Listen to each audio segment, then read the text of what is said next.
Central Europe, northern Lower Saxony. Beeswax pressing in a traditional apiary.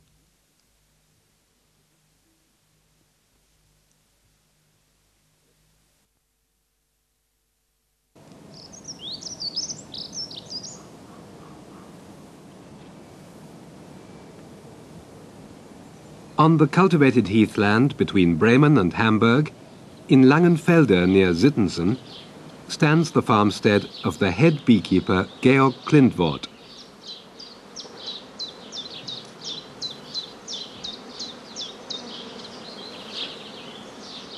In late summer, when the work of the swarming season is over, the beekeeper has time to deal with his harvest of summer beeswax.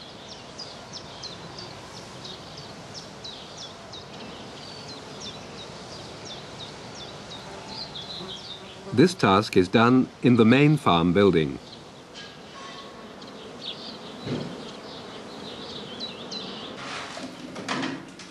August van Bargen, beekeeper and employee of Klindworth's apiaries, prepares the wax press in a special wax room.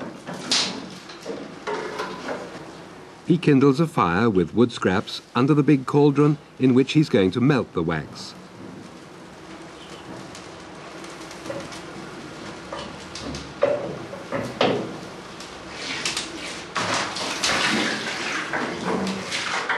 He uses tap water to help in the melting process.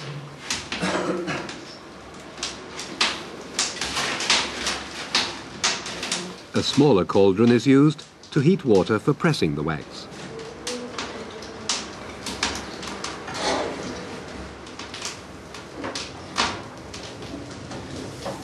Meanwhile, enough water has been let into the wax cauldron and it is heated to boiling.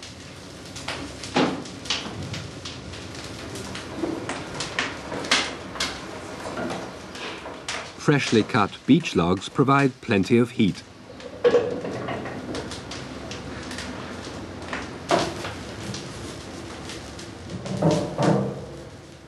A lot of wax has been saved in big barrels since wax was last pressed the previous winter in December and January. The wax has been compressed and the barrels sealed. While the cauldrons are heating, the containers have been brought up to room temperature.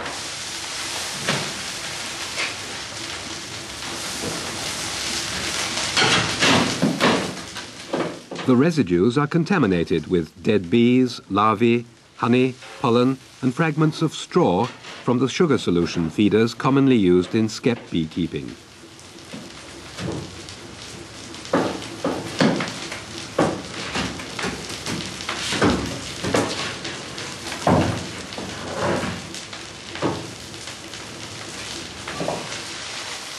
The beekeeper makes sure that the larger pieces are completely melted and that the wax and water are well mixed.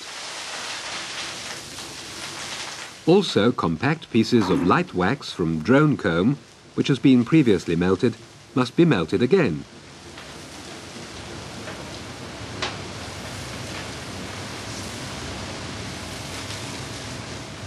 The liquid mixture is bubbling and producing steam.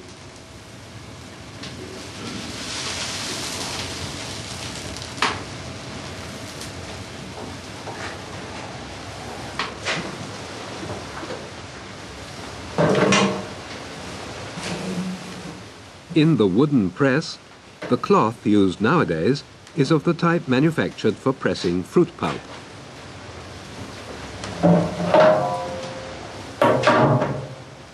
Special care is taken not to spill any of the wax.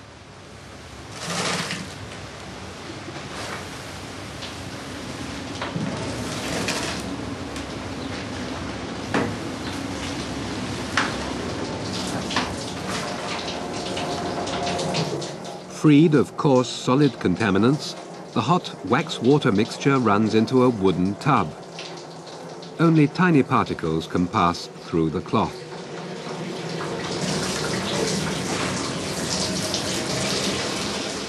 When it is sufficiently full, the cloth is twisted up.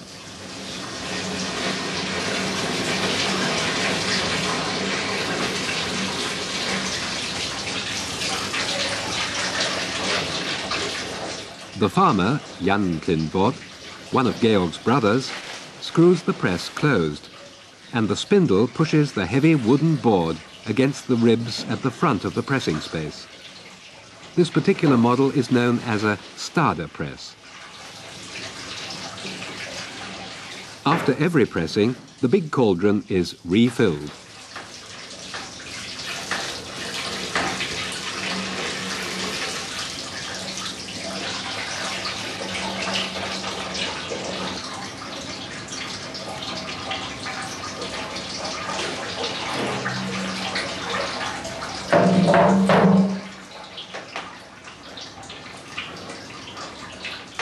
Towards the end, it takes considerable effort to turn the screw.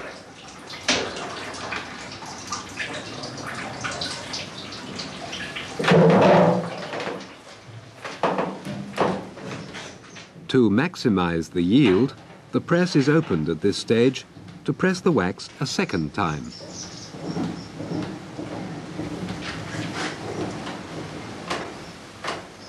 The contents of the cloth are loosened and replaced after turning.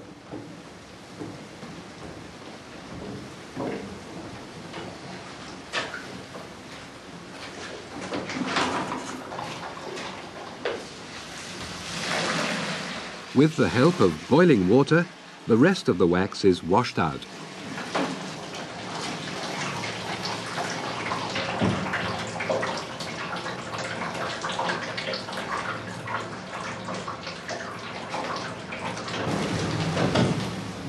After this effort, the pressing is finished.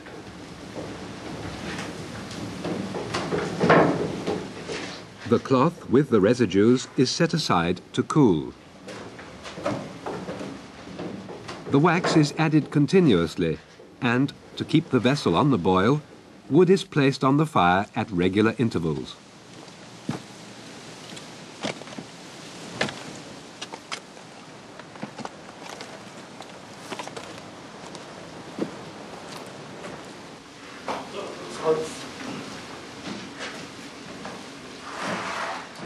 Few words are exchanged as August and Jan work together.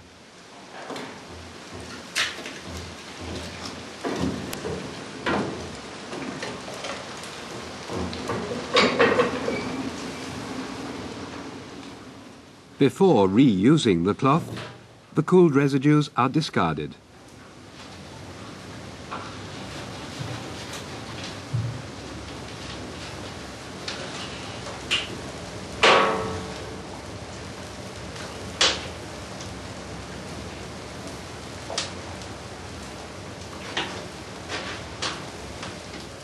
The next pressing begins.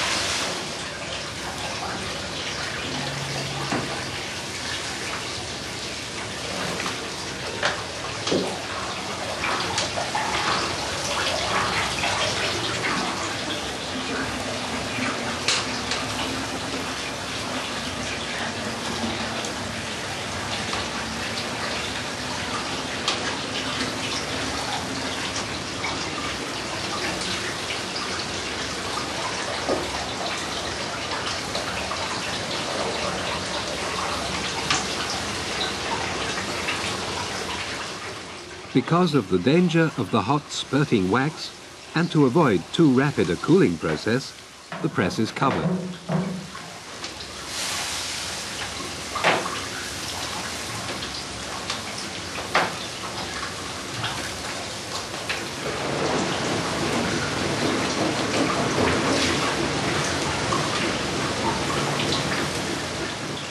In the tub, the wax and water have separated.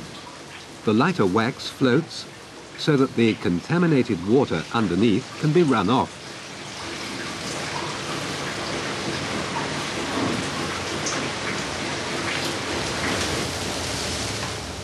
Once more, it is time to refill the cauldron with further wax to be treated.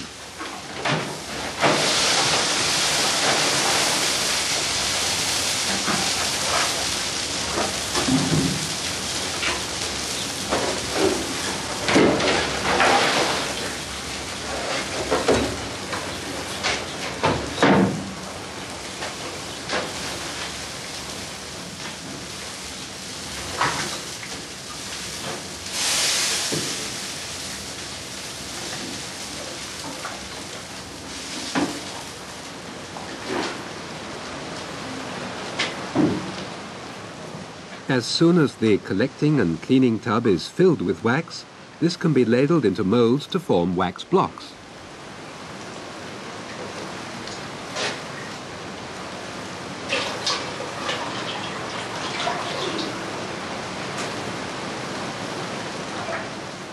Care is taken to remove wax only from the surface.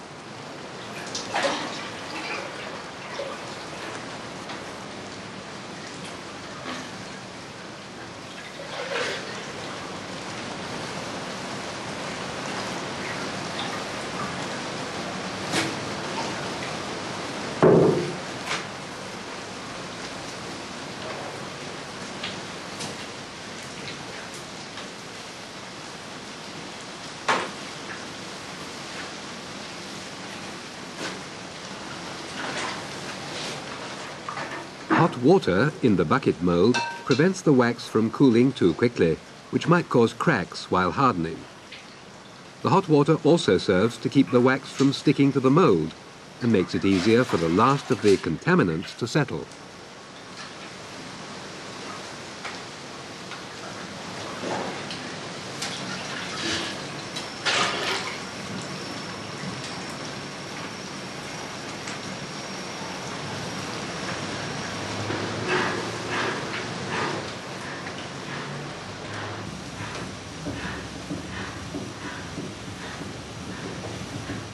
The press is unscrewed again in order to turn the cloth and its contents around.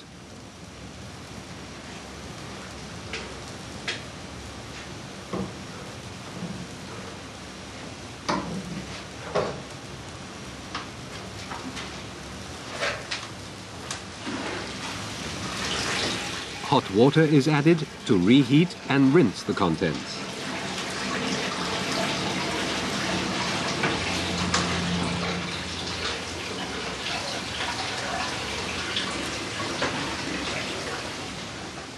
In the same way, one cloth after another is pressed.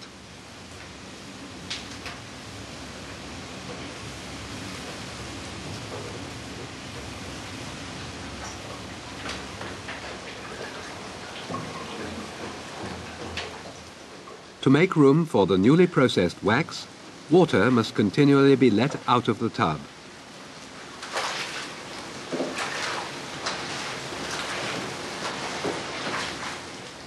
If the temperature is allowed to rise too steeply, there is danger that the wax will boil over and catch fire. Therefore, the temperature is regulated by adding